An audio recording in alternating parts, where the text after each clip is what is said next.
दोस्तों आज के हमारे इस वीडियो का टॉपिक है कि हमको अर्थिंग कौन सी करनी चाहिए और अर्थिंग को कैसे करते हैं। तो दोस्तों इस वीडियो के अंदर मैं आपके अर्थिंग से जुड़े काफी सारे डाउट क्लियर करने वाला हूं और आपको आपके घर पे किस प्रकार की अर्थिंग करनी है वो भी मैं आपको बताऊंगा और साथ साथ आपको अर्थिंग करते समय किन किन बातों का ध्यान रखना है। तो दोस्तों अभी हम बात कर रहे हैं घर की अर्थिंग के बारे में। दोस्तों सबसे पहली चीज आप ये ध्यान रखिए कि हमारी जो अर्थिंग होती है इस अर्थिंग को हम कई तरीके से उपयोग में लेते हैं। जैसे हम क्या करते हैं, हमारे घर पे जो अर्थिंग कर रहे हैं उस घर पे अर्थिंग भी हम अलग अलग तरीके से लेते हैं। नंबर एक जो हम अर्थिंग को लगाते हैं वो हम लगाते हैं सेफ्टी के लिए। अधिकतर जो ज्यादातर जो केस होते हैं वो इसी कारण से अर्थिंग को लगाया जाता है। नंबर दो पे दोस्तों हम उपयोग में लेते हैं न्यूट्रल के लिए। न्यूट्रल कभी हमारे घर का वीक हो जाता है तो उसके लिए हम अर्थिंग को बनाते हैं। इसके ऊपर मैंने ऑलरेडी एक वीडियो बना रखा है, आप वो वीडियो देख लीजिएगा। फिर भी इस वीडियो के अंदर भी मैं आपको बताऊंगा कि अगर आप न्यूट्रल के लिए अर्थिंग करना चाहते हो तो आपको किस तरीके से टेम्परेरी अर्थिंग करेंगे। इसके अलावा दोस्तों हम तीसरा उपयोग लाइटिंग अरेस्टर के लेते हैं। ये क्या होता है दोस्तों, तो ये हम सभी ने देखा है हमारी जितनी भी बिल्डिंग होती है उस बिल्डिंग के ऊपर हमारा एक ऐसा ट्रेसोल टाइप ऐसा एक कंपोनेंट लगा दिया जाता है। तो दोस्तों ये क्या होता है, ये इसलिए लगाया जाता है ताकि कभी भी हमारे जब आसमानी बिजली गिरती है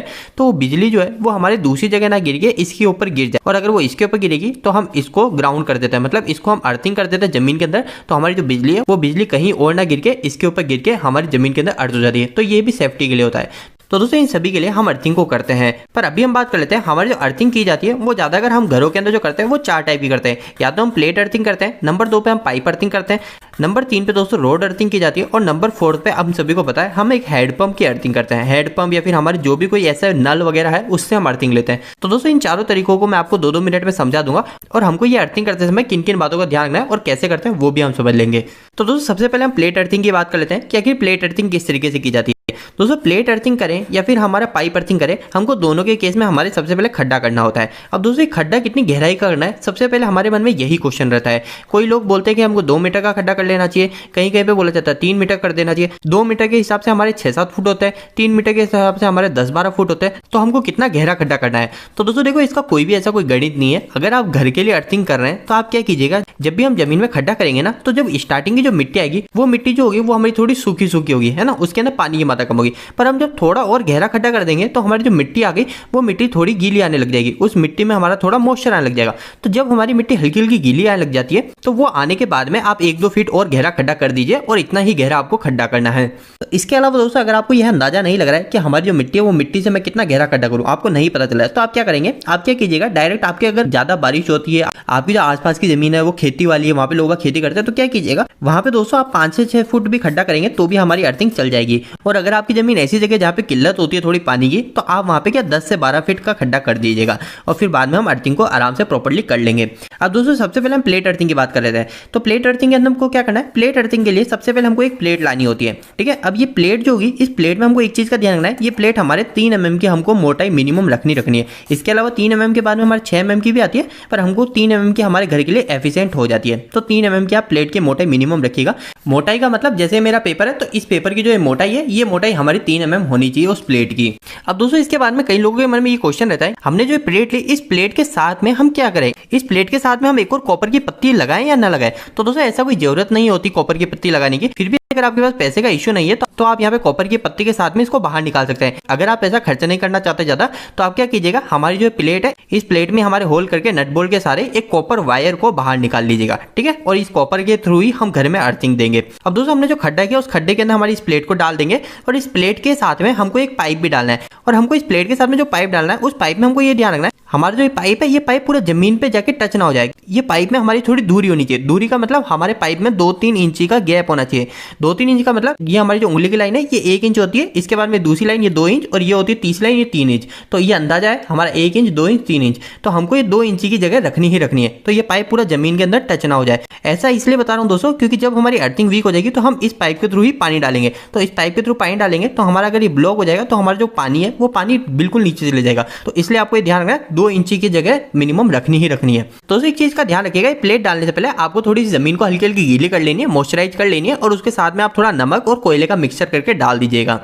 नमक और कोयले का मिक्सचर करने की मैं आपको इसलिए कह रहा हूँ क्योंकि आप यहाँ पे कंफ्यूज ना हो जाए। क्योंकि दोस्तों क्या होता है हमारे इलेक्ट्रिकल के अंदर तो ये कहा जाता है कि आपको पहले नमक डालना है फिर कोयला डालना है, पर हमारे आजकल जो प्रैक्टिकल देखा जाता है हम नमक और कोयले को मिक्स करके डाल देते हैं। तो नमक और कोयले को मिक्स करके डाल सकते हैं, ऐसे कोई टेंशन वाली बात नहीं है। तो नमक कोयले को मिक्स करके आपको थोड़ी सी लेयर चलानी है। आपको कितनी लेयर करनी है, तो 15 सेंटीमीटर की आपको इसकी लेयर बनानी है नमक और कोयले की। और ये करने के बाद में आप थोड़ा पानी डाल के इसके ऊपर मिट्टी डाल के आप अर्थिंग को उपयोग में ले सकते हो। अब दोस्तों आपको प्लेट अर्थिंग क्लियर हो गई। अब ये पाइप, रोड और हेडपंप अर्थिंग ये हम फटाफट क्लियर कर लेंगे। अब दोस्तों सेकंड है हमारी पाइप अर्थिंग। तो पाइप अर्थिंग के अंदर क्या करते हैं, हमारा वही खड्डा करना है, खड्डे करने की हमको वही टेक्निक अपनानी पहले जैसे। तो दोस्तों पाइप अर्थिंग के अंदर भी हमने वही सेम किया, हमने एक पाइप लिया और जमीन के अंदर डाल दिया। अब दोस्तों एक चीज ध्यान रखना है, ये जो पाइप हमने डाला जमीन के अंदर, इस पाइप के अंदर हमको देखना है कि यहाँ पे खड्डे हैं या नहीं है। अगर यहाँ पे खड्डे नहीं है तो हमको एक और पाइप डालना है, वो डालना है हमारे खड्डे के लिए। वैसे हमारे जो सभी मार्केट में दुकान पे जो पाइप मिलते हैं अर्थिंग के, उस पर खड्डे जरूर मिल जाते हैं, तो आपको ये ध्यान रखना है। और दोस्तों जो पाइप है, ये पाइप हमको कितनी साइज की लानी है, तो ये पाइप आप ला सकते हैं 3 से 5 फीट की ला सकते हो पाइप, 1 से 2 मीटर की आप पाइप ला सकते हो और उसको आसानी से डाल के आपके घर की अच्छे से अर्थिंग कर सकते हो। और दोस्तों आप यहाँ पे जो पाइप है एंड सिरा, यहाँ पे हमारे नट बोल्ट की सहायता से हमारे एक वायर को उपयोग में ले सकते हो और उसके थ्रू हमारे घर में अर्थिंग कर सकते हो।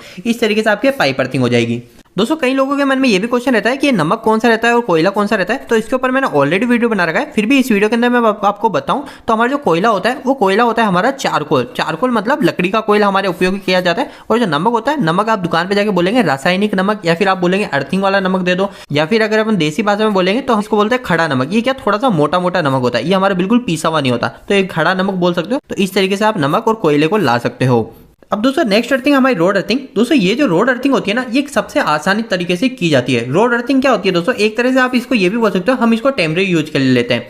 रोड अर्थिंग के अंदर काफी सिंपल सी चीज होती है दोस्तों। क्या होता है, एक रोड होती है, रोड और पाइप में अंतर क्या है दोस्तों, पाइप जो होगा वो पाइप हमारा अंदर से खोखला होगा।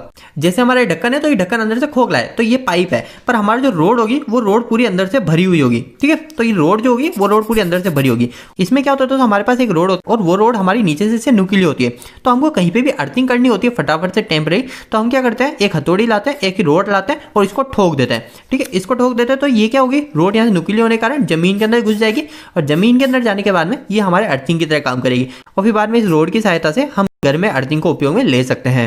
इसके बाद में दोस्तों हमारा 5th पॉइंट रह गया कि हम हेडपंप पे अर्थिंग कैसे करते हैं। हमारा जो हेडपंप है, इस हेडपंप की बॉडी पे आप एक जाके वायर को जोड़ दीजिए और इस वायर को उपयोग में ले सकते हो आप अर्थिंग के लिए। दोस्तों एक चीज ध्यान रखिएगा, कभी भी आप अगर हेडपंप में अगर अर्थिंग का वायर को लगाते हो तो वो आप काफी ज्यादा टाइट कीजिएगा, क्योंकि हेडपंप जो होगा ये हेडपंप बार बार उपयोग में लिया जाएगा। तो यहाँ पे हमारे वाइब्रेशन होने के कारण हमारे जो अर्थिंग का वायर है ये यहाँ से खुल के या फिर टूट भी सकता है, तो इस चीज का आप ध्यान रखिएगा। इसके अलावा दोस्तों एक और चीज, अर्थिंग आप कोई सी भी करो उसके बाद में आपको सबसे पहला काम यही करना है कि हमारा जो अर्थिंग है इस अर्थिंग को चेक करना है। ये अर्थिंग किस तरीके से चेक करोगे, आपको कुछ इस तरीके का एक बल्ब लेना है और इस बल्ब से आपको पता है 2 वायर निकलेंगे। तो हमारी जो 2 वायर है, इस एक वायर पे तो आपको फेस को लगा देना है और हमारे जो दूसरा वायर बचेगा इस दूसरे वायर को आपको यहाँ पे अर्थिंग पे जोड़ देना है। न्यूट्रल पे ना जोड़ के यहाँ पे अर्थिंग पे जोड़ देना है। और हमारे जो बल्ब है इस बल्ब की रोशनी देखनी है। अगर ये बल्ब हमारा फुल रोशनी दे रहा है, जितना हमारे न्यूट्रल के केस में रोशनी देता है, तो हमारी अर्थिंग पूरी तरीके से सही है, इसको हम उपयोग में ले सकते हैं। दोस्तों अर्थिंग को किस तरीके से चेक किया जाता है इसके ऊपर मैंने ऑलरेडी वीडियो बना रखी है। अगर आप वह वीडियो देखना चाहते हो तो इसी वीडियो के मैं एंड स्क्रीन सेक्शन में डाल दूंगा, आप वहां से वो वीडियो देख लीजिएगा। तो दोस्तों उम्मीद है कि आज आपके अर्थिंग से जुड़े कई सारे सवालों के जवाब मिल गए होंगे। दोस्तों अगर आप अर्थिंग से जुड़ी और भी नॉलेज लेना चाहते हो तो इसके लिए आप हमारी वेबसाइट से जुड़ सकते हो, जिसका नाम है engineeringdost.com। दोस्तों हमारी इस वेबसाइट पे आपको अर्थिंग या फिर इलेक्ट्रिकल से जुड़ी और भी कई सारी नॉलेज मिलेगी। यहाँ पे मैंने ऑलरेडी 245 के आसपास पोस्ट लिख रखी है, तो एक बार आप हमारी वेबसाइट को जरूर विजिट कीजिए। यहाँ पे मैं जो भी पोस्ट लिखता हूँ ये सारी की सारी हिंदी भाषा में लिखता हूँ, जो कि बिल्कुल आसान शब्दों में लिखता हूँ। और इतना आसान शब्दों में लिखता हूँ कि यहाँ पे कोई 8वीं या 10वीं क्लास के लड़के भी जाके इनको पढ़ते हैं, वो भी अच्छे से इलेक्ट्रिकल और मैकेनिकल को समझ जाएंगे। तो दोस्तों एक बार हमारी वेबसाइट को जरूर चेक कीजिए। इसके लिए आप गूगल पे जाकर सर्च मार सकते हो इंजीनियरिंग दोस्त। और दोस्तों आपको वेबसाइट कैसी लगी प्लीज वहां पे हमें कमेंट बॉक्स में कमेंट करके जरूर बताइएगा।